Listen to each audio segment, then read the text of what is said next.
Last blog में मैंने आप लोगों को बोला था कि मैं मायके क्यों गई थी, आपको नेक्स्ट ब्लॉग में पता चलेगा। तो हेलो गाइस, मेरा नाम है रूबी। मैं उठ गई थी, सुबह 7 बज गए थे और हम जाने वाले थे मेरे मायके फंक्शन में। तो यहाँ मैं नहा धोकर हो गई हूँ तैयार। अब हम निकलेंगे। सानवी भी उठ गई थी, मैंने उसको भी तैयार कर दिया था। मॉर्निंग में ट्रैवल करना बहुत डिफ़िकल्ट होता है, बट फिर भी अब कुछ कर नहीं सकते थे क्योंकि आज ही का प्रोग्राम था, तो हमें सुबह जल्दी जल्दी निकलना पड़ा और 3.5 घंटा ऑलमोस्ट लग जाता है। मतलब ये रामगढ़ से धनबाद ट्रैवल करने में 3 घंटा अप्रॉक्स लगता है। हम निकल गए थे घर से। फिर हम जाने के बाद बहुत जाम मिला। फिर जैसे जैसे जाम क्लियर हुआ, हमें तो बहुत टाइम लग गया था पहुंचने में। ऑलमोस्ट 3 घंटा 3.5 घंटा लगता है, बट उस दिन हमें 4 घंटा लग गया।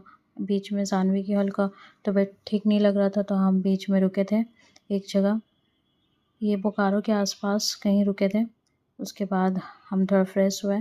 सानवी को मैंने पानी वानी पिलाया। फिर उसको मतलब सुबह ट्रैवल करने से वोमिटिंग फील होता है, तो फ्रेश एयर जैसे लगता है, फ्रेश एयर से बच्चे थोड़ा ठीक हो जाते हैं। फिर हम पहुंच गए थे यहाँ। जब हम पहुँचे तब पूजा चालू थी। तो हम आए थे शॉप ओपनिंग में, मेरे मायके में शॉप ओपनिंग का प्रोग्राम था, तो उसी के लिए सत्यनारायण भगवान की पूजा थी सुबह। तो पूजा चालू थी जब हम पहुँचे। फिर हम ब्रेकफ़ास्ट करके नहीं निकले थे, तो हमने ब्रेकफ़ास्ट किया। उसके बाद आरती वारती की हमने। आरती होने के बाद सारा प्रोग्राम शाम का था। यहाँ हम शाम के लिए रेडी हो गए। आप देख सकते हैं, ये सानवी है, ये सानवी का लुक 2 चोटी में बहुत अच्छी लगती है सानवी मौसी। ये मेरी बुआ जी हैं। फिर हम शाम को हमारे यहाँ श्याम बाबा का कीर्तन था।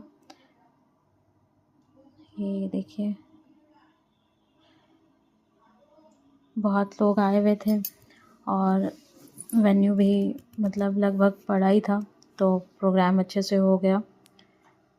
और यहाँ दरबार सजाया हुआ है बहुत अच्छे से। हमने बहुत एंजॉय किया श्याम बाबा के कीर्तन में, डांस भी किया। गर्मी बहुत थी, बहुत ज़्यादा गर्मी हो रही थी एंड फैमिली मेम्बर्स बहुत तंग हो रहे थे। मतलब गर्मी इतनी थी कि, और इतने मेम्बर्स आए हुए थे, तो बहुत ज़्यादा ही घुम्मस टाइप का हो गया था। फिर हम सब ने डांस वांस किया, जोत लिया, डांस किया। श्याम बाबा की कीर्तन अच्छे से हो गया। उसके बाद मुझे नेक्स्ट दिन निकलना था, तो मैं पैकिंग वैकिंग इसी दिन कर ली थी क्योंकि नेक्स्ट दिन सुबह सुबह ही निकलना था। बहुत यहाँ पे भी मतलब वापस नहीं आने से बहुत काम पेंडिंग पड़ जाता है। ये सानवी यहाँ पे एंजॉय कर रही है, पूरा खेल रही थी ये। और मैंने इसके बाद का वीडियो शूट नहीं किया। इसके बाद डिनर विनर हमने प्रसाद लिया था, डिनर में प्रसाद था एंड बहुत गर्मी थी, इस वजह से मैं और शूट नहीं कर पाई। यहाँ सानवी इरिटेट हो गई थी, तो उसकी मौसी सुला रही थी उसे। भगवान जी को भोग लगेगा, फिर सब प्रसाद लेंगे और फिर अपने अपने घर जाएंगे। मैंने आगे का वीडियो शूट नहीं किया है क्योंकि बहुत ज़्यादा गर्मी थी, तो पॉसिबल नहीं हो पा रहा था शूट करना एंड बहुत मज़ा आया सबको। चलिए, तब अब मिलते हैं नेक्स्ट ब्लॉग में, तब तक के लिए बाय बाय। तो मैं मायके हमारे शॉप ओपनिंग के फंक्शन में गई थी। Thank you.